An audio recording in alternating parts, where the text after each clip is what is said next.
Subscribe करें और bell दबाएं ताकि कोई खबर रह न जाए।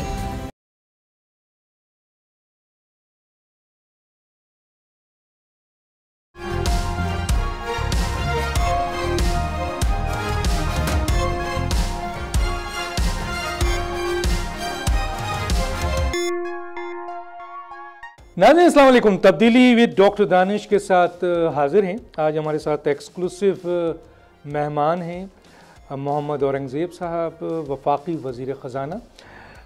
औरंगज़ेब साहब, मेरी आवाज़ आ रही है आपको? जी, I can hear you loud and clear जी। Thank you sir. चंद बातें करते हुए फिर मैं अपने सवाल पे आता हूँ। कहा जाता है कि जनाब बड़े चैलेंजेस थे मौजूदा हुकूमत को, जाहिर है वज़ीर ख़ज़ाना उसमें मेन है। ख़राब मैक्रो इकनॉमिक मैनेजमेंट, अजनास की आलमी कीमतों में इजाफ़ा, आलमी मालियाती पॉलिसी में सख्ती, 2022 में तबाहकुन सैलाब के असरात, सियासी बदतरीन अदम इस्तेहकाम, 2023 मौशी तबाही पर ला कर खड़ा कर दिया था। लेकिन सिर्फ 9 महीने में, मैं नहीं कह रहा, बल्कि बहुत सारे एशियाई तरक्याती बैंक है, बैंक दौलत पाकिस्तान है, शुमारियात ब्यूरो पाकिस्तान है, वर्ल्ड बैंक है, मूडीज़ हैं और एशियन डेवलपमेंट बैंक हैं। ख़ुद IMF का ये कहना है कि 9 महीने में पाकिस्तान की मईशत जो है वो सही ट्रैक पर आ गई है। अब ये सही ट्रैक पर जो आई है, इसके ऊपर जनाब वज़ीर साहब से मेरा पहला सवाल ये है कि सर वो कौन से मेन इंडिकेटर हैं, मौशी इंडिकेटर, जिसमें बकौल आपके इस्तेहकाम आया है, और कौन से ऐसे शोबे हैं जिस पे अभी मज़ीद काम करना है? जी, क्या कहते हैं मिनिस्टर साहब? जी doctor Danish, so first of all thank you जी, आपने मदऊ किया अपने प्रोग्राम में, मैं आपका बहुत मशकूर हूँ। तो देखिए, जैसे आपने ज़िक्र किया कि जो चैलेंजेस इकॉनमी में रहे हैं वो तो अपनी जगह 23 तक रहे, लेकिन पिछले 9 से 10 महीने में ये सारे अहदाफ जो हैं, whether is on the fiscal side या हमारा करंट अकाउंट का जो खसारा था वो सरप्लस में तब्दील हुआ मार्च में, इसी तरह जो इन्फ्लेशन है वो 38% पे पीक हुई और तकरीबन 20% पे आ गई at the end of March, और अप्रैल में इंशाल्लाह बतदरीज और उसमें कमी आएगी। जो हमारे एक्सचेंज रिजर्व्स हैं वो had gone down to a little over $3 billion आज से 8-9 महीने पहले, which is equivalent to about 15 days of import cover. तो वो अल्हम्दुलिल्लाह अब तकरीबन 9 बिलियन से तजावज़ कर गए हैं, क्योंकि जैसे आपको पता है IMF की हमें लेटेस्ट ट्रांच मिली, तो उससे उसमें $1 बिलियन का इजाफा हुआ। तो ये मेरा हमारा अंदाजा है कि इंशाल्लाह बाय द टाइम ये स्टेट बैंक का बता रहे हैं, सिर्फ कमर्शियल बैंक के अलावा सर जो $9 बिलियन है।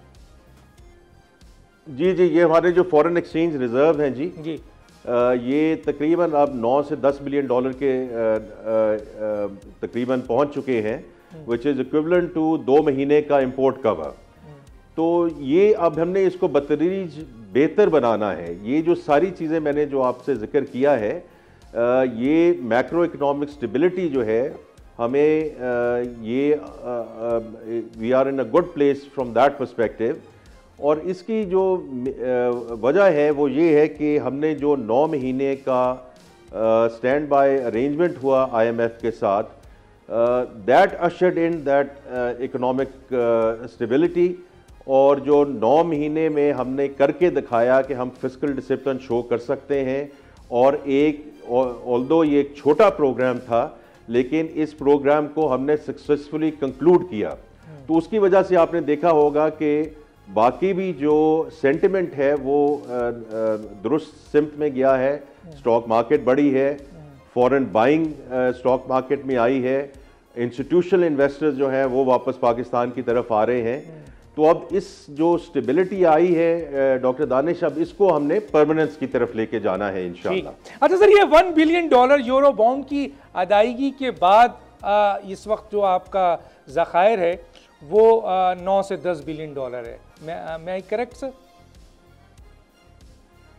जी बिल्कुल सही कह रहे हैं, क्योंकि ये हमने 2-2.5 हफ्ते पहले ये यूरो बॉन्ड की $1 बिलियन की हमने पेमेंट की थी, और उस पर भी बड़े लोगों को के व्यूज़ थे कि जी वो पेमेंट टाइम पे होगी कि नहीं होगी, बट अल्हम्दुलिल्लाह it was made and was made slightly before the maturity. यकीनन सर पाकिस्तान की तरसीलात ज़र में भी इजाफा हुआ है, इसमें कोई शक नहीं है। कहा यह जाता है कि इंतज़ामी हिकमत अमली और बैरूनी रकूम की ताज़ा आमद और यकीनन IMF का प्रोग्राम पाकिस्तान को इस मुआशी बहरान से निकालने में अहम किरदार अदा किया। अच्छा सर, मैं ज़रा आता हूँ ये IMF प्रोग्राम की तरफ। 3 बिलियन का प्रोग्राम तो अब कंप्लीट हो गया सर, 1.1 आपको मिल चुका है। अब आपने एप्लीकेशन दी है, जो मैं अपने जानने वालों की कोशिश मैं करूँगा ज़्यादा आसान लफ्ज़ों में आपसे बात करूँ, ताकि पाकिस्तान की बहुत बड़ी तादाद आज की मईशत के हवाले से आपके बयानात को समझ सके। तो सर, ये जो आपने एप्लीकेशन दी है, जिसके बारे में अखबारात में भी जिक्र आ रहा है कि ये तवीलुल मुद्दती और बेल आउट पैकेज है और बड़ा बेल आउट पैकेज है, और ख़ास तौर में इसमें जो इंडिकेशंस आ रही है, बताया जा रहा है, जो हजम बताया जा रहा है वो 6 बिलियन या 8 बिलियन डॉलर्स है। तो सर, ये तवीलुल मुद्दती और बड़े हजम की जो रिक्वेस्ट आपने की है, इसकी कोई ख़ास वजह है सर?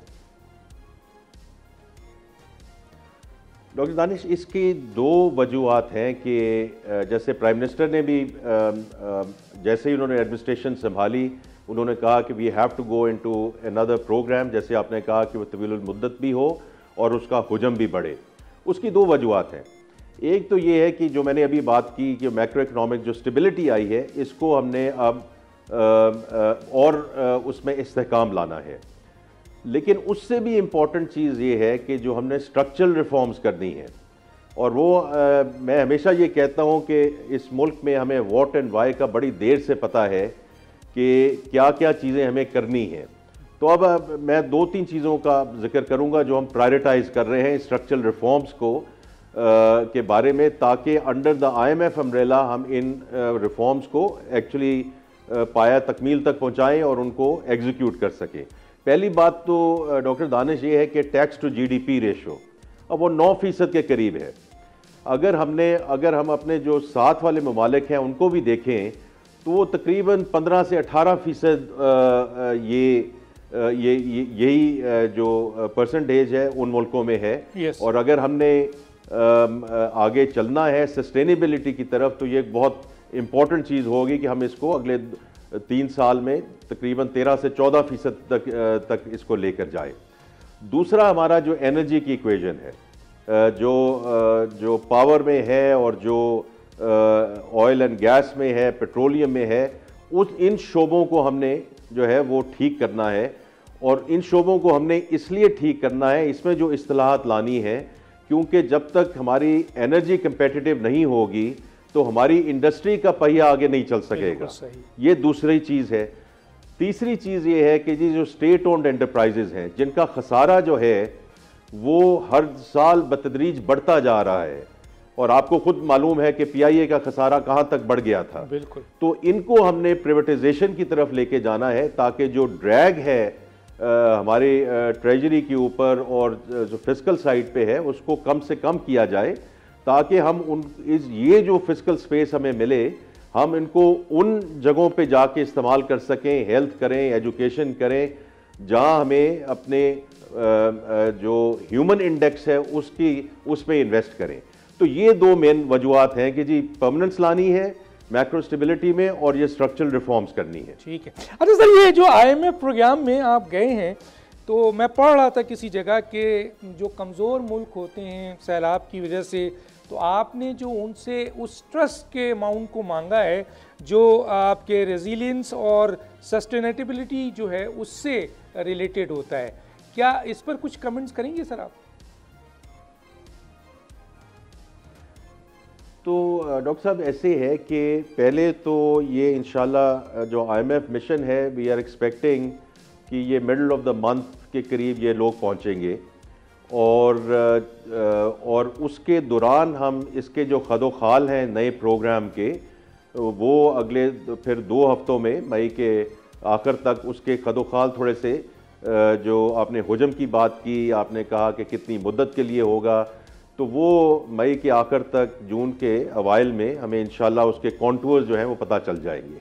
लेकिन दूसरी जो आपने बात की है बड़ी इंपॉर्टेंट बात है, और वो बात है कि जो क्लाइमेट रेजिलिएंट फंड है, देखिए हमारा जो मुल्क है उसमें जो 2022 के फ्लड्स आए, और आप मेरे से बेहतर जानते हैं कि कितना वो डेवस्टेटिंग फ्लड था। यूएन सेक्रेटरी जनरल ने एक्चुअली उसको क्लाइमेट कार्नेज कहा था। 33 मिलियन लोग जो हैं उसमें अफेक्ट हुए थे, और उसका बहुत बड़ा तखमीना था कि रेस्क्यू और रिलीफ तो हो गया, लेकिन रिहेबिलिटेशन एंड देन रिकंस्ट्रक्शन वो तो बहुत बड़े अमाउंट्स हैं। तो ये अब हमने IMF से ये बात की है कि पहले हम ये जो एक्सटेंडेड प्रोग्राम है इसको we will put into place, और जब ये आ जाएगा तो फिर हम उसकी जो अगला मरला है वो फिर हम ये क्लाइमेट रेजिलियंस फंड की बात करेंगे IMF के साथ, क्योंकि उसके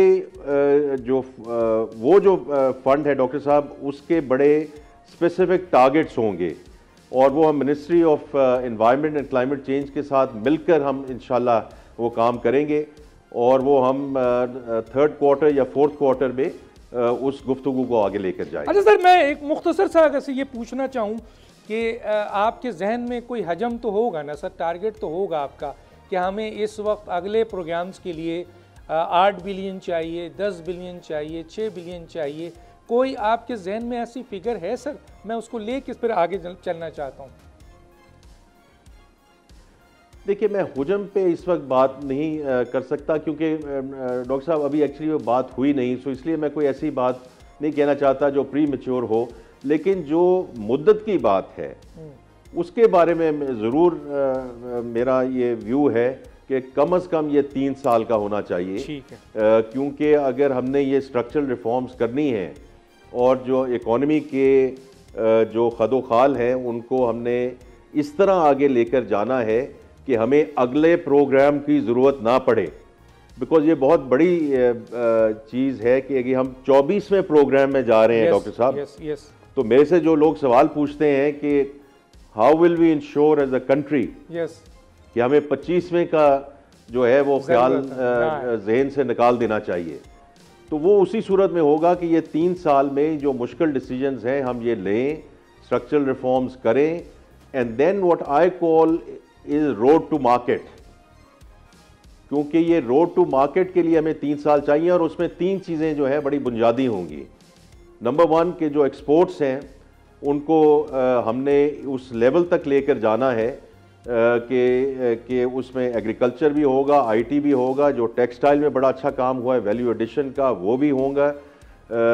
तो एक्सपोर्ट्स को बढ़ाना है to and take them to a certain level. उसी तरह जो फॉरेन डायरेक्ट इन्वेस्टमेंट है, अभी जो आपको मालूम है कि जो GCC के साथ और सऊदी अरेबिया के साथ जो बिलखसूस बात हो रही है कि वो फॉरेन डायरेक्ट इन्वेस्टमेंट हमने मुल्क में लेकर आनी है। और तीसरी चीज़ ये है कि इंशाल्लाह during the next fiscal year जो हमारी रेटिंग एजेंसीज़ हैं, S&P है, मूडीज़ है, फिच है, उनके साथ मुल्क के हमने ये काम करना है कि हमारी रेटिंग्स वापस एक इस लेवल पे चले जाएं कि हम इंटरनेशनल कैपिटल मार्केट्स को जो है वो एक्सेस कर सकें, यूरो बॉन्ड कर सकें, उसमें हम अमेरिका की जो मार्केट है उसको टैप कर सकें, और मैं बड़ा पुरुमीद हूँ कि चाइनीज़ मार्केट तो हम अगले साल कर लेंगे। तो मैं ये 3 चीज़ें मैं ये क्यों बात कर रहा हूँ, हमें IMF के पास क्यों जाना पड़ता है डॉक्टर साहब, वो इसलिए कि we run out of dollars, we run out of foreign currency. तो ये जो 3 सोर्सेज हैं ये अगले 3 साल में इंशाल्लाह हमने उनको इतना बढ़ावा देना है कि हम ये जो फॉरेन एक्सचेंज की जो हमारी कैपेसिटी है we get it to that level कि हमें अगले प्रोग्राम में ना जाना। चले सर, ये बड़ा मेरा सवाल था, लेकिन आपने क्लियर कर दिया है कि आप नहीं चाहते हैं कि इस 3 साल के बाद पाकिस्तान जो है वो IMF प्रोग्राम में जाए। यहाँ मैं रोकूंगा, एक छोटा सा ब्रेक है, फिर वापस आते हैं।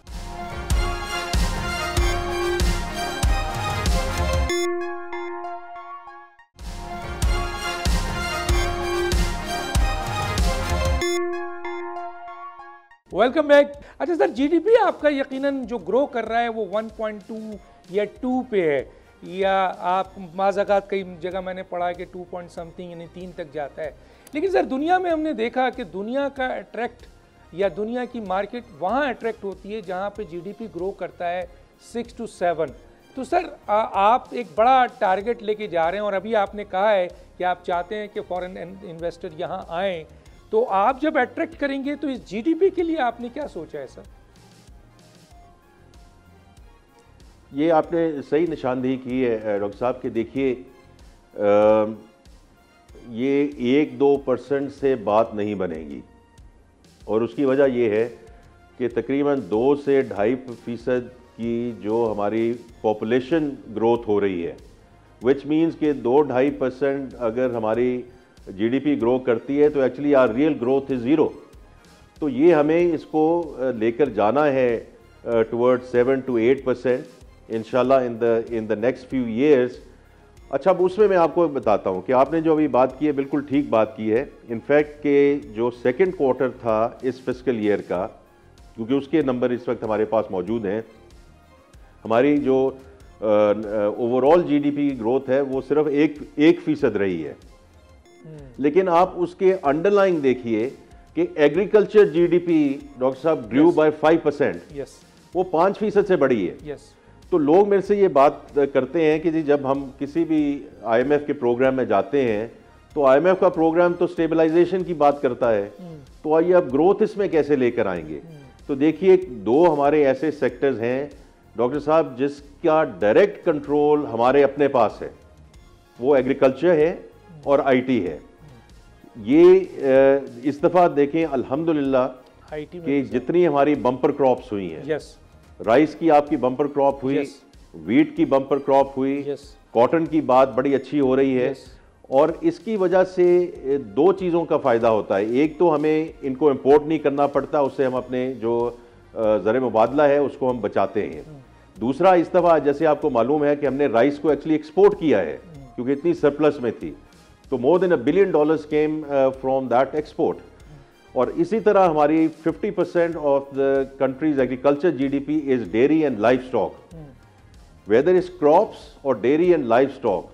ये डॉक्टर साहब आप मेरे साथ, आई एम श्योर आप मेरे साथ इसमें एग्री करेंगे कि इसका आईएमएफ के साथ कोई ताल्लुक नहीं है, कोई बैरूनी कर्जों के साथ इसका कोई ताल्लुक नहीं है। ये सब हमारे अपने कंट्रोल में है कि हम इनकी यील्ड कैसे बढ़ाते जाएं। इसी तरह डेयरी एंड लाइफ स्टॉक की यील्ड हम ना भी नेदरलैंड्स या हॉलैंड की तरफ लेकर जाएं, लेकिन अगर हम उस साइड पे हम चलना शुरू कर दें तो ये नथिंग स्टॉप्स अस कि यही एग्रीकल्चर जीडीपी जो 5% पे बढ़ रही है ये 7% पे जाए, 8% पे जाए, 9% पे जाए, ताकि हमें ये इसमें ओवरऑल जीडीपी को ये सहारा दे सके। दूसरा है आईटी साइड। देखिए इस साल इंशाल्लाह सॉफ्टवेयर एक्सपोर्ट्स जो हैं वो 3.3 बिलियन डॉलर्स की होंगी। और डॉक्टर साहब जैसे आपको मालूम है ये सॉफ्टवेयर एक्सपोर्ट का नंबर ऑलमोस्ट इनसिग्निफिकेंट होता था ऐसे 4-5 साल पहले। सिर्फ पिछले साल में ये $1 बिलियन का इसमें इजाफा हुआ है। Now with third largest freelancer population in the world, ये भी सारी चीज़ें हमारे हाथ में हैं कि हमने और इसमें जो केयर टेकर एडमिनिस्ट्रेशन है उसने भी बड़ा अच्छा काम किया कि हम इसी तरह मोमेंटम जो है इसको आगे लेकर चलें। और कोई वजह नहीं है कि इसमें भी हम $1 बिलियन और इसमें इजाफा करें in the next fiscal year.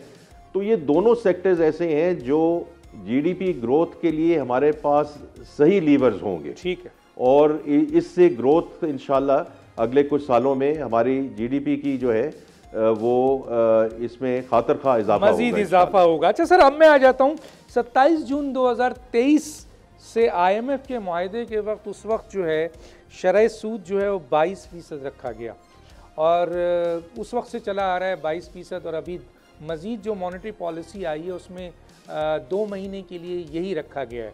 अच्छा, इसमें 2 स्कूल ऑफ थॉट्स मुझे मिलते हैं। एक तरफ तो ये कहा जाता है कि जनाब महंगाई अगर कम हो तो शरह सूद जो है उसमें कमी आ जाती है। मैं आपका बयान पढ़ रहा था कि और जगहों पे भी मैंने पढ़ा कि महंगाई जो है वो 21% पे आई है और 2025 तक शायद टारगेट है सिंगल डिजिट के लिए। लेकिन जब महंगाई 38 से 21% पे आई है तो यहाँ शरह सूद जो है उसमें हमें कोई कमी नहीं मिली। एक दूसरा ये है कि सर अगर शरह सूद ज़्यादा होगा तो जितना शरह सूद हम बढ़ाएंगे महंगाई उतना बढ़ेगी। एक स्कूल ऑफ थॉट्स ये भी है। सरमायाकारी जो है वो उसको नुकसान पहुंचेगा, इकोनॉमी ग्रो नहीं करेगी, बजट को नुकसान पहुंचेगा जो आप बनाएंगे, और सनती शोबे पे भी बहुत दबाव होगा। क्या कहेंगे सर इस पे? देखिए, मैं आपके साथ इस पे पूरा एग्री करता हूँ कि जो लार्ज स्केल मैन्युफैक्चरिंग का जो शोबा है, या जैसे आप सनती शोबा आप कह रहे हैं, उस पे दो दबाव हैं। एक तो ये है कि जो कंपेटिटिव एनर्जी है उनको प्रोवाइड करनी है, whether it's on the electricity side और ऑन द गैस साइड। एक तो वो एक उनका एक बहुत बड़ा इशू है जिसको हमने रिजॉल्व करना है, और दूसरा है शरह सूद जो इस वक्त इंटरेस्ट रेट रजीम है। तो इसमें देखिए ये जो between the exchange rate and the policy rate, ये बिल्कुल स्टेट बैंक के शोबे हैं।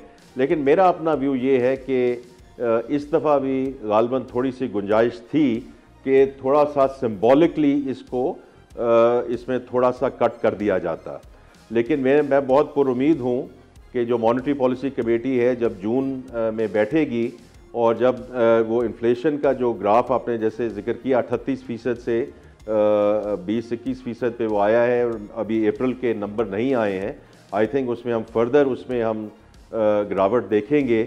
तो by the time we get to June, I think we will, I am very hopeful कि मॉनेटरी पॉलिसी कमेटी उसमें एक खातर खा रिडक्शन की तरफ देखेगी, क्योंकि ये मॉनेटरी पॉलिसी कमेटी है जिसने कहा है कि अगले साल सितंबर 2025 तक ये जो इन्फ्लेशन है ये 5 से 7% आ जाएगी। तो मैं बहुत पुरुमीद हूँ जी कि during the course of this year we will इंशाल्लाह start seeing the rates coming down quite significantly, ताकि इसमें अब दोनों चीज़ें हैं जी, क्योंकि इसमें गवर्नमेंट की बोरोइंग है तो उसमें इसमें हमें फिस्कल स्पेस हमें मिलेगी, और दूसरी साइड जो आपने बात की है कि जो प्राइवेट सेक्टर का इस वक्त इश्यूज बने हुए हैं, क्योंकि ये बड़ी सिंपल सी बात है जी कि 23, 24, 25% पे इंटरेस्ट देकर आप इंडस्ट्री को आगे नहीं लेकर जा सकते। तो ये दोनों चीज़ें मैं आपके साथ एग्री करता हूँ, लेकिन मैं आई एम वेरी कॉन्फिडेंट कि इंशाल्लाह we will see the rates coming down during the course of this calendar year. अच्छा सर, आपकी गवर्नमेंट की इस वक्त एक बड़ी कामयाबी ये है कि जो डॉलर रुपए की कदर है उसको मेंटेन किया हुआ है। हालांकि मैं जब निगरान वज़ीर ख़जाना की बात सुनता था तो वो कहते थे कि जो वज़ारत तजारत भी थे, वज़ीर ख़जाना भी थे, कि 200 इसकी असल जगह है। इसहाक़ डार साहब, मैं मेंशन कर रहा हूँ कि उनकी भी स्टेटमेंट थी कि असल जगह जो है वो 250 है, लेकिन काफ़ी अरसे से ये जो है जो रुपया है वो अपनी जगह पे मुस्तहकम है, और उसकी वजूहात ज़ाहिर है मैं आपसे पूछूंगा, मेरे पास तो चंद पॉइंट्स हैं। लेकिन क्या ये जो तवील मुद्दती IMF प्रोग्राम है इससे रुपए की कदर में कोई मज़ीद कमी आएगी सर? देखिए, इसमें जो मेन बैरोमीटर होता है ना जी, वो तो होता है कि रियल इफेक्टिव एक्सचेंज रेट, क्योंकि ना मेरे कहने से ये रेट ऊपर नीचे हो सकता है, ना किसी और के कहने से। एज आई सेड, ये डोमेन स्टेट बैंक की है कि वो ये फ्लेक्सिबल एक्सचेंज रेट और मार्केट बेस्ड एक्सचेंज रेट उसको आके लेकर चलें। तो ये मार्केट फोर्सेस हैं जी जो डिटर्मिन कर रही हैं कि हमारी इंपोर्ट्स इस वक्त कितनी हैं, रेमिटेंसेस का वॉल्यूम क्या है, एक्सपोर्ट्स का वॉल्यूम क्या है। एंड एज आई सेड कि ये पिछले जो 7-8 महीने से जो इसमें स्टेबिलिटी आई है, उसमें दो चीज़ें हैं। पहली बात तो ये है डॉक्टर साहब कि जो इसमें एडमिनिस्ट्रेटिव एक्शन हुआ, क्योंकि देखिए इसमें स्पेकुलेशन का एलिमेंट काफ़ी आ चुका था। तो हुंडी हवाला, स्मगलिंग, अफगान ट्रांजिट ट्रेड, ये वो चीज़ें थी जो एडमिनिस्ट्रेटिवली इनको कंट्रोल किया गया। उसके बाद मैं स्टेट बैंक को इसका पूरा क्रेडिट देता हूँ कि उन्होंने टू मेक श्योर कि ये स्पेकुलेटिव एक्टिविटी जो है ये बतदरीज कम रहे, तो उन्होंने एक्सचेंज कंपनीज के कैपिटल बढ़ाया और फिर बैंकों को कहा कि इसको रेगुलेटेड एनवायरनमेंट में लेकर आएँ, आप खुद एक्सचेंज कंपनीज बनाएं और इसको ऐसे और ताकि ये रेगुलेटेड एनवायरनमेंट में जो करेंसी की डीलिंग है वो आए। तो आई थिंक कि इस वक्त जो रेट है वो इट रिफ्लेक्ट्स, उसमें हो सकता है कि प्लस माइनस 2-3-4% का कोई हो रियल इफेक्टिव एक्सचेंज रेट का एलिमेंट, अदरवाइज इसकी जो इस वक्त कदर है वो from where I set it reflects the market realities. लेकिन इसका IMF तवील मुद्दती प्रोग्राम में कोई इफेक्ट नहीं पड़ेगा सर, या आप समझते हैं कि कुछ इफेक्ट पड़ेगा, 6%, 8%, कुछ ऊपर नीचे होगा? डॉक्टर साहब उसमें तो देखिए IMF का आम तौर पर प्रेशर आपने देखा होगा दूसरे मुल्कों में भी आया और यहाँ भी हम उसको देख चुके हैं। ये उस वक्त आता है कि जब आपने रेट को आर्टिफिशियली किसी लेवल पे रखा हो और तो फिर वो प्रेशर आता है। लेकिन इस वक्त तो as I said the rate reflects the market reality, तो इसलिए अब इसमें कोई जो आम तौर पे पाकिस्तान में जो डिप्रिसिएशन रही है वो 6-8% के करीब रही है, उस किस्म की depreciation going forward can we see that's quite possible.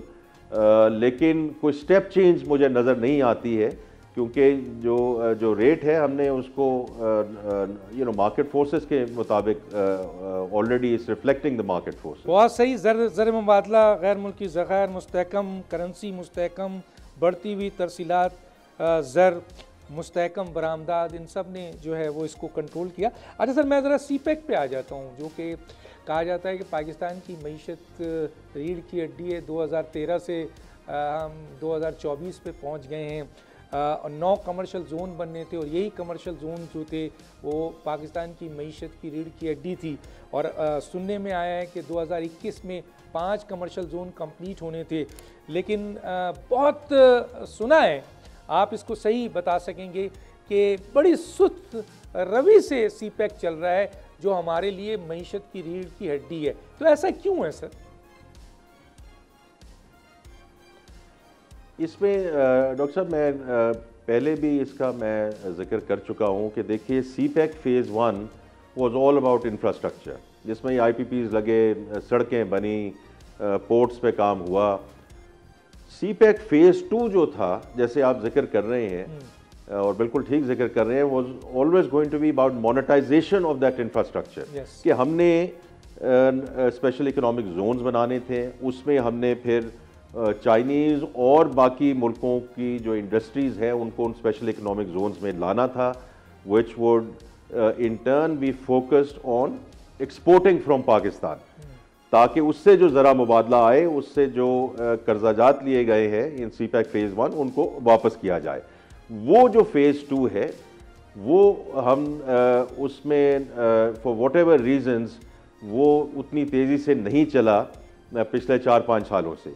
लेकिन अब एहसन इकबाल साहब की जो मिनिस्टर ऑफ प्लानिंग हैं, उनकी सरबराही में इसको अब बड़ी तेज़ी से आगे हम इंशाल्लाह लेकर जाएंगे आगे in terms of the special economic zones and actually getting the industry moving into these special economic zones, क्योंकि this was always the plan और अब इस प्लान को इंशाल्लाह हमने जो है वो एग्जीक्यूट करना है।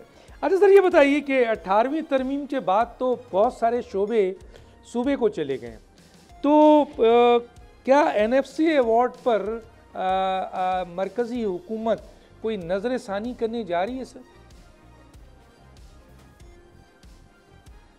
देखिए, ये जो फेडरेशन और जो प्रोविंसेस का जो आपस में ताल्लुक है वो हमेशा हम मुशावरत से इसको आगे लेकर चलेंगे और ये डिपेंडेंस जो है डॉक्टर साहब ये हमेशा रहेगी।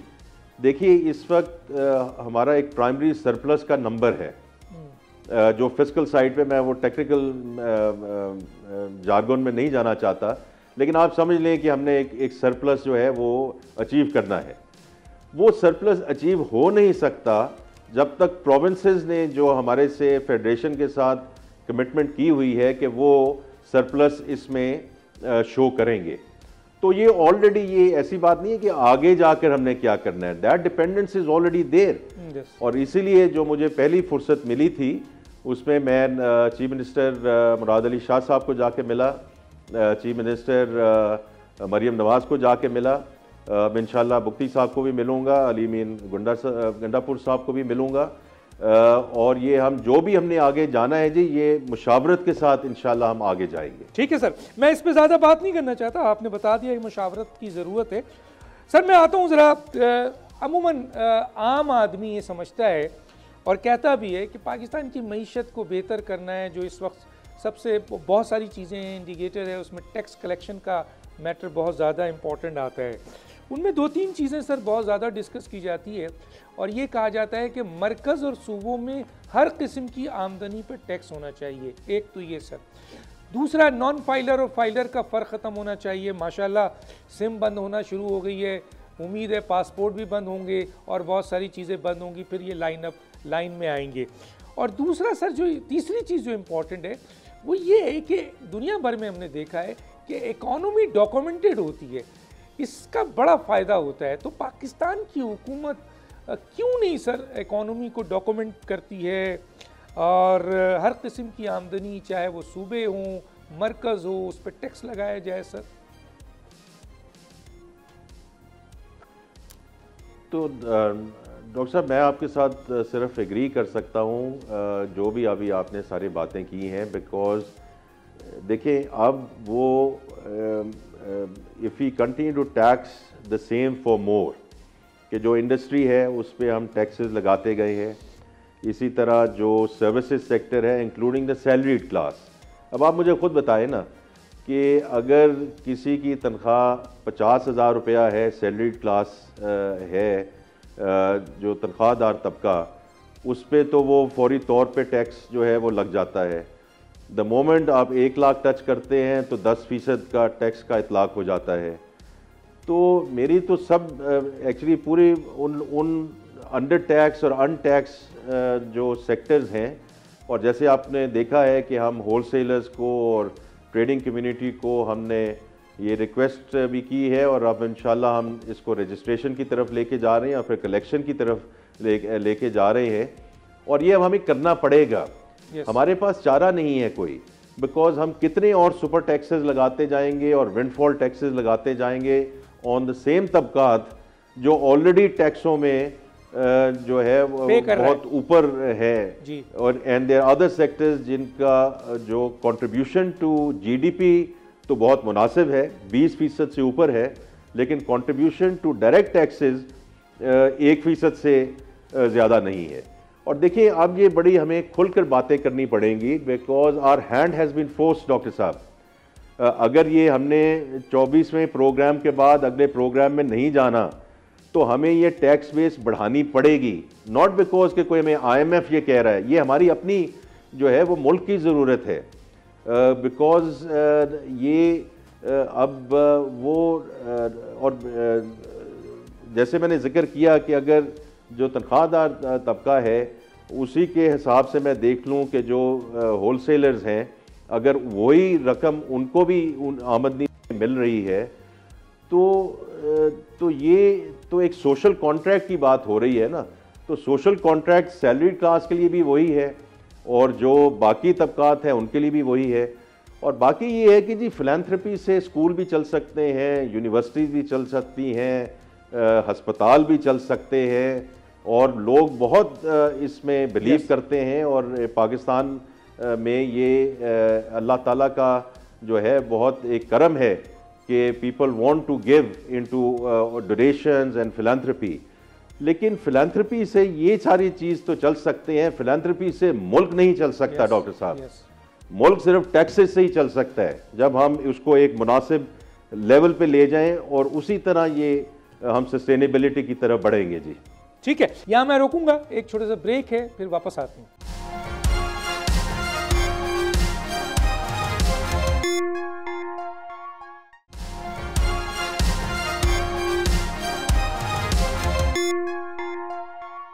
Welcome back. ये तो सर जाहिर है आप और सूबा इख्तियार रखता है कि हर किस्म की आमदनी पे एक बंदा है जो नुकसान में जा रहा है वो तब भी टैक्स दे रहा है। एक आदमी 50 लाख 50 करोड़ रुपए जैसे ज़राअत की इनकम टैक्स पे कमा रहा है, उस पर कोई टैक्स ही नहीं है, ट्रेडिंग पे टैक्स नहीं है, सर्विसेज सेक्टर पे टैक्स नहीं है, वही जो आपने कहा सरकारी आदमी है बेचारा वो टैक्स दे रहा है। तो ये तो सर आप लोगों की बाहरी जिम्मेदारी है और दुनिया में, और इसके बगैर चारा भी नहीं है जैसा आपने कहा।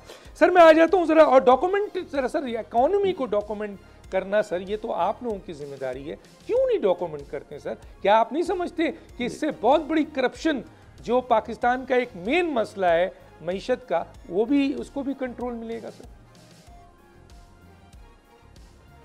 तो देखिए इसमें जिस तरह मैंने जिक्र किया ना डॉक्टर साहब पहले, और टैक्सेस साइड पे भी फॉरेन एक्सचेंज साइड पे मैंने कहा कि एडमिनिस्ट्रेटिव स्टेप्स भी लिए गए और फिर स्ट्रक्चरल स्टेप्स भी लिए गए, उससे हमारी करेंसी में स्टेबिलिटी आई। वरना आपको याद है कि लोग कह रहे थे जी 300 हो जाएगा, 325 हो जाएगा, खुदा न खास्ता 350 हो जाएगा, तो अब उसमें स्टेबिलिटी आ गई by a combination of these two things. इसी तरह टैक्सेस पे भी डॉक्टर साहब ऐसे ही है, क्योंकि हम पहला काम हम जो इस वक्त ऑलरेडी हम शुरू कर चुके हैं वो इन्फोर्समेंट पे है, और फिर दूसरा जो स्ट्रक्चरल काम है कि बाकी जो आपने जैसे सारे बताए सेक्टर्स, लेकिन उसमें प्रॉपर्टी और रियल एस्टेट को भी हमें शामिल कर लेना चाहिए कि उनको भी हमने नेट में लेकर आना है। लेकिन पहला जो काम है उसमें आपने देखा कि प्राइम मिनिस्टर साहब ने ऑलरेडी उस पर इकदाम ले लिए हैं कि जो अफसरान टैक्स अथॉरिटी में ठीक काम नहीं कर रहे थे उस पर ऑलरेडी उनकी बारे में नोटिफिकेशन जारी हो चुकी है। और दूसरा ये है कि दो चीज़ें हैं कि जहां हमारे पास सिस्टम्स अवेलेबल भी थे हमने उनकी इम्प्लीमेंटेशन ठीक नहीं की। तो मैं उसको आपको एग्जांपल देता हूं, ट्रैक एंड ट्रेस सिस्टम। तो ये शुरू होना था कि हम ये तंबाकू से शुरू करेंगे, फिर शुगर में लगाएंगे, उसके बाद फिर हम फर्टिलाइज़र में जाएंगे, फिर हम सीमेंट में लेके जाएंगे। लेकिन मसला ये हुआ कि ये फंक्शनैलिटी जितनी भी थी उसकी इम्प्लीमेंटेशन ठीक नहीं हुई। इम्प्लीमेंटेशन जब ठीक नहीं हुई, और उसमें देखो it takes two to tango, तो कोई वजह है ना कि इम्प्लीमेंटेशन ठीक नहीं हुई, तो उसकी वजह से जो रेवेन्यूज आने थे वो नहीं आए। तो वो अब इन्फोर्समेंट करनी है ताकि ये जो मकसद था आज से 3 साल 3.5 साल पहले ट्रैक एंड ट्रेस सिस्टम लाने का, उसको इन्फोर्स किया जाए, और इंशाल्लाह हम इसको इन्फोर्समेंट की लेकर जाएंगे। तीसरी चीज उसमें ये है कि 2.7 ट्रिलियन रुपीस का जो हमारे टैक्स ट्रिब्यूनल्स हैं, उन ट्राइब्यूनल्स में लिटिगेशन है डॉक्टर साहब जी। तो मैं ये कहता हूं कि अगर उसमें से एक फ्रैक्शन भी आ जाए वापस जी। तो, और ये ट्राइब्यूनल्स वो हैं जहां एफबीआर से लोग जाते हैं और लॉ मिनिस्ट्री की तरफ से लोग जाते हैं तो with the help of the law minister and the attorney general हमने इन ट्राइब्यूनल्स में लोग भी चेंज किए हैं और कर रहे हैं। और दूसरा, हम इन ट्राइब्यूनल्स को कह रहे हैं कि आप डिसीजन लीजिए। सर इसमें मैं यहाँ हो सकता है डिसीजन एफबीआर के अगेंस्ट भी हो, लेकिन डिसीजन तो लीजिए ना। मैं यहाँ एक रोकूंगा सर। देखिए सर, पाकिस्तान की कॉन्स्टिट्यूशन है आर्टिकल 199 का 4A, और इसके ऊपर सुप्रीम कोर्ट की जजमेंट है, जस्टिस इफ्तिखार साहब की स्टेटमेंट भी मौजूद है कि फाइनेंशियल मैटर में जो टैक्स का मैटर है उसमें 6 महीने से ज़्यादा स्टे नहीं दी जा सकता, और 6 महीने के अंदर आपको ये फाइनल करना है। मैं पढ़ रहा था सर 1992 से लेकर 1992 से लेकर अभी तक स्टे चल रहा है। तो सर गवर्नमेंट के पास कॉन्स्टिट्यूशन है, आइन है, लॉ मौजूद है जिसके तहत किसी अदालत में 6 महीने से ज्यादा ये केस नहीं चल सकता, जजमेंट भी है। मैं कोट कर रहा हूं आर्टिकल 199 का 4A, उसके बावजूद हुकूमत इतनी बेबस है सर। नहीं, आप देखिए, मैं तो आपके साथ एग्री कर रहा हूं, ठीक, और आप ठीक कह रहे हैं। Now this is even before we go to, आप तो बात कर रहे होंगे ना कि हाई कोर्ट्स और ऑनरेबल सुप्रीम कोर्ट, ये तो डॉक्टर साहब जो मैं 2.7 ट्रिलियन की बात की है ये तो एग्जेक्टिव है। यस, ये तो बिटवीन माई सेल्फ एंड आजम तारड़ साहब जो लॉ मिनिस्टर हैं, ये तो हमारी पावर में है। यस, तो इसलिए ये जो आप बात कर रहे हैं कि क्यों नहीं आप इन्फोर्स कर रहे हैं, आप बिल्कुल ठीक कह रहे हैं। और इंशाल्लाह आप कुछ महीनों में देखेंगे कि इसके रिजल्ट आने शुरू होंगे, क्योंकि लोग भी हम लगाते हैं और फिर इसमें सालों साल लग जाते हैं इन ट्राइब्यूनल्स में, और उसकी वजह से ये जितना जो कैश है वो इसमें जो अब आप अंदाज़ा लगाइए कि इस साल जो हमारा रेवेन्यू का बजट है वो है 9.4 ट्रिलियन रुपीस। और इंशाल्लाह हम वो पूरा वो इंशाल्लाह अचीव करेंगे ये बजट नंबर। अब ये 9.4 ट्रिलियन देखिए और 2.7 ट्रिलियन देखिए, तकरीबन आप समझ लें 1/3 या उससे थोड़ा सा कम जो इन ट्रिब्यूनल्स में फंसा हुआ है। तो जो आप बात कर रहे हैं बिल्कुल ठीक कर रहे हैं जी, ये हमारी रिस्पॉन्सिबिलिटी है। और ये even before I go to the superior courts and superior judiciary, जो एग्जेक्टिव के कंट्रोल में है, हम उसको तो ठीक करें। और हमारा पूरा इरादा है जी कि इंशाल्लाह अगले कुछ महीनों में आप इसके रिजल्ट देखेंगे। यकीनन सर, गवर्नमेंट अगर फॉलो करेगी और कानून और आइन मौजूद है तो मेरा ख्याल है कोई अदालत रोक नहीं सकती है अगर ये बात सुप्रीम कोर्ट तक जाती है। यहाँ मैं रोकूंगा, एक छोटे से ब्रेक है, फिर वापस आते हैं।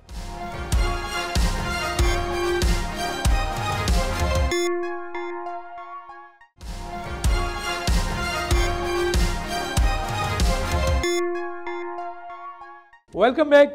मैं सर आता हूँ ज़रा एमनेस्टी स्कीम, आपने उसको सख्ती से कहा है कि अब कोई एमनेस्टी स्कीम नहीं मिलेगी, लेकिन जो एमनेस्टी स्कीम दी गई सर, उसमें क्या आपने देखा है कि वो लोग जिनको एमनेस्टी स्कीम दी गई थी वो टैक्स नेट में आए हैं, कंटिन्यू आ रहे हैं, एक चीज़। और दूसरा ये है सर कि ये जो एमनेस्टी स्कीम दी गई है, इनके जो नाजायज़ असासे हैं, जो कि कानून भी मौजूद है, नाजायज़ असासों की लिस्ट नाम के साथ हुकूमत के पास मौजूद है।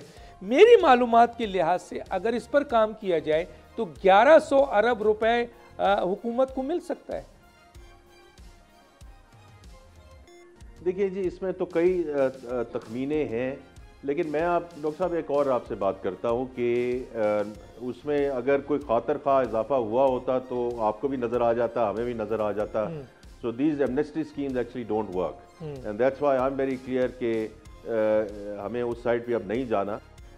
लेकिन देखें, जो डेटा इस वक्त हमारे पास ऑलरेडी मौजूद है, क्या आपके पास डेटा मौजूद है? आपके पास, हमारे पास डेटा ये मौजूद है थ्रू नादरा एंड और उसके साथ जो भी CNIC के साथ जो भी सिस्टम्स जुड़े हुए हैं कि औरंगज़ेब के पास इसके कौन सा घर है, इसके पास कोई गाड़ी है या नहीं है, ये यूटिलिटी बिल्स कितना पे करते हैं, ये फॉरेन ट्रिप्स कितना करते हैं, राइट? तो विच मीन्स कि मेरे ऊपर पूरा एक लाइफस्टाइल का डेटा मौजूद है। और उसके साथ ही हमारे पास ये इंफॉर्मेशन मौजूद है कि मैं टैक्स कितना अदा करता हूँ। अब ये डेटा ऑलरेडी मौजूद है, हमने इस डेटा को इफ़ेक्टिवली अब इंशाल्लाह इस्तेमाल करना है। जो जितने इफ़ेक्टिव तरीके से इसको इस्तेमाल करना चाहिए था वो डॉक्टर साहब नहीं हुआ। एंड दिस इज़ वेयर आपकी जो बात है वो बजा है कि दीज आर क्विक विंस। ये ऐसी चीज़ें हैं कि अगर हम इस डेटा को इस्तेमाल करें तो, और इसका सिर्फ हमने काम ये करना है कि इसकी वेरासिटी या जो जस्ट टू मेक श्योर कि जो हम बात कह रहे हैं वो एक्चुअली दुरुस्त है, ताकि हम किसी को खाम खाम में तंग ना करें, किसी को हैरास ना करें। So we just need. और उसमें जैसे आपको मालूम है कि आजकल ये young man and women, that's what I call them, right, data analyst जो हैं, that's what we need to do कि डेटा एनालिटिक्स टीम बैठी हो टैक्स अथॉरिटी में और वो सेंट्रल टीम हो, ताकि वो चेक कर सके कि जो डेटा हमारे पास आ रहा है वो ठीक है।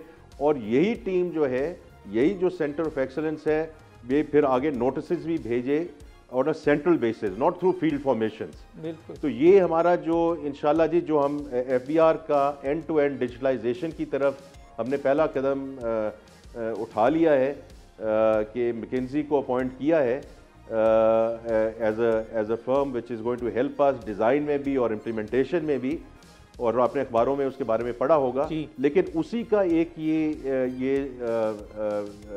क्विक विन वाला जो ये होगा, ये सेंटर ऑफ एक्सीलेंस, जो डेटा आपने जो बात की है डेटा की, मैं उससे बिल्कुल एग्री करता हूं और इसको हमने इफेक्टिवली यूज़ करना है जी इंशाल्लाह गोइंग फॉरवर्ड। यकीनन सर, इस्लाहात जिसका बारे में आपने भी जिक्र किया, वज़ीर-ए-आज़म भी कह रहे हैं कि इस्लाहात बहुत ज़रूरी है मौशी इस्तेहकाम के लिए, तरक्की के लिए।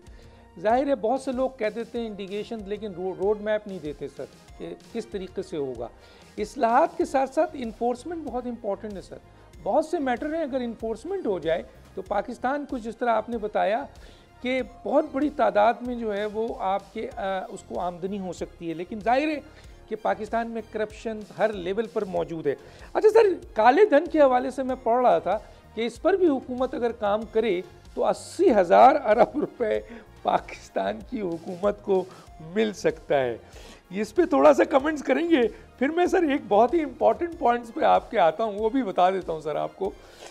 मैं पढ़ रहा था सर कि चाइना ने दस्तकारी पे और क्या कहते हैं ये जो आपके घरेलू सनतों को फ़रोग दिया और आज पूरी दुनिया में उन्होंने मार्केट कैप्चर कर लिया। बांग्लादेश भी उस तरफ जा रहा है, इंडिया भी उस तरफ जा रहा है। हम 450 अरब रुपए 450 अरब रुपए में माजरत के साथ सर बेकारी बना रहे हैं लोगों को, हम बेकारी पैदा कर रहे हैं। हालांकि 450 अरब हम अपने उन घरेलू दस्तकारी करने वाले कॉटेजेस स्कीम के तहत, कॉटेजेस लोग घरेलू दस्तकारी करने वाले स्मॉल कॉटेजेस, इन लोगों को अगर ये पैसा हम दें तो सर एक तो ये है कि हमारी जो आपके डिपेंडेंस जो है उसमें बेहतरी आएगी और जाहिर है ये मईशत में अपना एक बहुत बड़ा सपोर्ट देंगे। जिस तरह मैंने अभी जिक्र किया चाइना का, आप एग्री करेंगे, पूरी मार्केट उन्होंने कैप्चर कर ली है सर।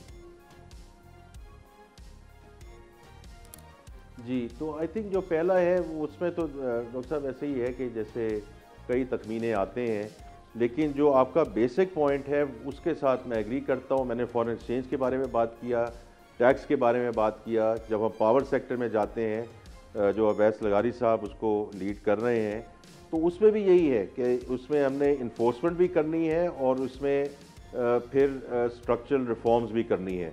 तो अगर इसी को मैं आगे लेके चलूँ पावर में, उसमें तखमीना है कि तकरीबन 500 बिलियन रुपए की थेफ्ट है, तो उस थेफ्ट को भी हमने रोकना है।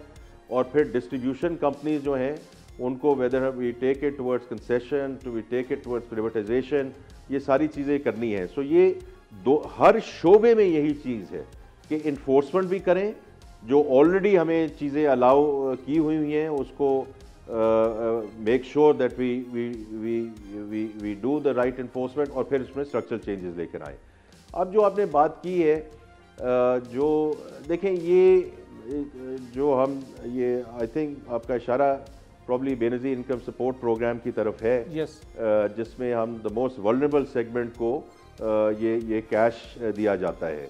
अगर मैं आपका सवाल समझ सका हूँ कि अगर उसको हम थोड़ा सा डाइवर्ट करें ताकि उसमें कैपेसिटी बिल्डिंग भी आए, तो देखिए my view, my humble view doctor साहब, हमें दोनों चीज़ें करने की ज़रूरत है। इस वक्त देखिए जो पॉवर्टी लेवल है उससे unfortunately we have gone, a certain part of the population has gone below that line in a much bigger way, and we do need to help that segment through these cash disbursements. लेकिन ये जो physical space अब आ रही है doctor साहब, उसमें जो capacity building की आपने बात की है, एजुकेशन की बात की है, मैं आपको एक और जिक्र करता हूँ, और वो ये है कि चाइल्ड स्टंटिंग इतना बड़ा इशू है पाकिस्तान में कि और ये आप देख लीजिए, उसका आगे ये वर्ल्ड बैंक की जो रिपोर्ट आई है नवंबर दिसंबर में, ये बहुत बड़ा नंबर है, और हमने इसको सपोर्ट करना है कि child stunting actually goes down in Pakistan. Because ultimately देखिए, अभी तो हमने क्या बातें की, हमने माशी बातें की, हमने IMF की बातें की, हमने स्ट्रक्चरल रिफॉर्म्स की बातें की, हमने अगले 3 साल की बातें की। अगर हम ये चाइल्ड स्टंटिंग को इस वक्त नहीं ठीक तरह रोक सके, डॉक्टर साहब, this is the future of Pakistan, we after all of us are gone. तो इसके लिए हमने फिजिकल स्पेस भी अवेलेबल करनी है। मैं अभी जब वहाँ मैं था, वर्ल्ड बैंक ग्रुप के मैनेजिंग डायरेक्टर जो है अजय बंगा साहब हैं, उनसे भी मैंने मदद मांगी है कि आप हमें कुछ चीज़ों पे ख़ास तौर पे सपोर्ट करें। और ये सपोर्ट ये नहीं है कि हमें अगले साल के लिए आप करें, अगले 10 साल के लिए आप हमें सपोर्ट करें। And this would be overall digitalisation of Pakistan के ई गवर्नेंस की तरफ जो हमने जाना है, और child stunting is the second one. तो मैं देखिए आपके साथ एग्री कर रहा हूँ, हमें प्रायोरिटीज़ अपनी जो है, अगर हमने ह्यूमन इंडेक्स को आगे लेके जाना है, कैपेसिटी बिल्डिंग को लेके जाना है, तो इंटरनली भी हमें काम करना पड़ेगा कि हम अपने रेवेन्यूज़ बढ़ाएं, अपने खर्चात कम करें, ताकि बाहर की दुनिया को हम दिखा सकें कि we are responsible people here in Pakistan. और फिर हमें बाहर से भी इमदाद होगी, not only in terms of dollars and cents and funding, but also doctor साहब in terms of technology transfer. जैसे आपने कुछ मुल्कों की बात की है, ये हम ADB और वर्ल्ड बैंक से सीख सकते हैं कि चाइना ने ये कैसे किया और बाकी मुल्कों ने ये कैसे किया। तो ये सारी चीज़ें हैं जी जो इंशाल्लाह हमने आगे लेकर जानी है। अच्छा सर, एक मैं आखिरी क्वेश्चन पे जाता हूँ, 2 क्वेश्चन है मेरे पास। एक तो ये है सर कि स्पेशल इन्वेस्टमेंट फैसिलिटेशन काउंसिल्स, इसके तहत काफ़ी बड़ी सरमायाकारी की बात की गई है। एक ज़माने में कहा गया $100 बिलियन ज़राअत के ऊपर आएगा, ITs मादनियात के ऊपर काम होगा। फिर हमने देखा कि जनाब सऊदी अरब से $5 बिलियन जो है वो आ रहा है और वो इन्वेस्ट हो रहा है, और इस अम्ब्रेला के थ्रू इन्वेस्ट हो रहा है। माजी में तो जो हाल रहा इन्वेस्टर का वो सबको ही पता है क्या होता रहा है, लेकिन ये जो फोरम बना है ये बहुत ही ज़बरदस्त है, इसमें अस्करी क़यादत भी बैठी हुई है। तो सर ये जो आपका ईरान का है, ख़ास तौर पे विज़िट हुआ, 10 बिलियन उन्होंने कहा कि जी हम तजारती हजम अपना बढ़ाना चाहते हैं। तो इसमें जो सबसे बड़ा मसला है, हमने फ़ौरन देखा कि जनाब अमेरिका साहब ने जो है वो थ्रेट दे दिया है कि जी सैंक्शन भी है, और एक बहुत अहम प्रोजेक्ट जो पाकिस्तान ईरान गैस पाइपलाइन जो वो कंप्लीट कर चुके हैं, जो हमें करना है, और हमें तकरीबन अगर हमने नहीं किया और उन्होंने क्लेम किया तो $18 बिलियन में पढ़ रहा था। $3 बिलियन के लिए तो हम यहाँ पे घुटने टेक दिए हैं सर, तो $18 बिलियन हमें अर्जाना देना पड़ेगा।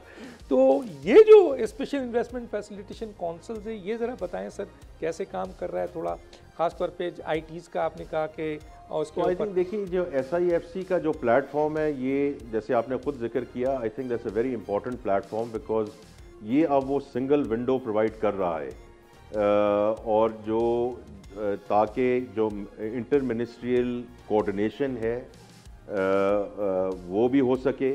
और दूसरी चीज़ ये है कि ना सिर्फ इसमें जो सिविल क़यादत है, पॉलिटिकल क़यादत है वो भी है, प्राइम मिनिस्टर साहब इसको हेड करते हैं, अस्करी क़यादत भी है, लेकिन इसमें सूबों के चीफ मिनिस्टर्स भी हैं, बिकॉज कई ऐसे प्रोजेक्ट्स हैं जो हम फेडरल लेवल पे तो ले सकते हैं, लेकिन उनकी एग्जीक्यूशन सूबों में होनी है। तो I think from that perspective it's a very very good and very pragmatic platform. और इंशाल्लाह जो सऊदी अरेबिया की आपने बात की है, तो वो क्राउन प्रिंस ने, मोहम्मद बिन सलमान ने, तो उन्होंने 5 बिलियन की ओवरऑल इन्वेस्टमेंट एपेटाइट की बात की है। हम उनको रमज़ान के आखिरी अशरे में भी मिले थे, एंड अर्लियर दिस वीक उनसे दोबारा मुलाकात हुई, उनके पूरे कैबिनेट मिनिस्टर्स के साथ मुलाकात हुई प्राइम मिनिस्टर साहब की सरबराही में। तो आई थिंक उसमें आप कुछ अनाउंसमेंट्स देखेंगे इंशाल्लाह इन द कमिंग वीक्स। और एक उनका बिजनेस डेलीगेशन भी आ रहा है अर्ली नेक्स्ट वीक, तो इसमें आप देखेंगे कि काफ़ी ट्रैक्शन होगी, और ये SIFC के प्लेटफॉर्म के बारे में है कि वजह से ये चीज़ आगे बढ़ रही है और इस स्पीड से आगे बढ़ रही है। दूसरी जो आपने बात की है, देखिए उसमें मैं कोई कुछ कहने से कासिर हूँ, क्योंकि वो पेट्रोलियम मिनिस्टर जो हैं वो इसको डील कर रहे हैं, तो मुनासिब यही होगा कि वो उसका जवाब देंगे। ठीक है सर, आपका बहुत कीमती वक्त मैंने लिया। इंशाल्लाह किसी स्टेज पर हम मज़ीद बात करेंगे, और उस वक्त तक उम्मीद है कि पाकिस्तान की मईशत जो और जिसके बारे में कहा गया है कि 9 महीने के अंदर अंदर बहुत ही पाकिस्तान की, और ये कोई आम लोग नहीं कह रहे हैं, अहम तरीन मुआशी इदारे जो बैनुल-अक़वामी हैं, और जो वर्ल्ड बैंक है और जो एशियन डेवलपमेंट बैंक है, ख़ुद IMF है, कि मौजूदा हुकूमत ने इंतज़ामी लेवल पर और जो ये फ़ंड्स है उससे काफ़ी बेहतरी आई है और आगे भी आएगी। तो इंशाल्लाह जब आगे आएगी तो मज़ीद हम वज़ीर आपसे बात करेंगे। सर आपका बहुत शुक्रिया सर। नाज़रीन वक्त ख़त्म हो जाता है, डॉक्टर दानिश को याद दीजिए। अल्लाह हाफ़िज़।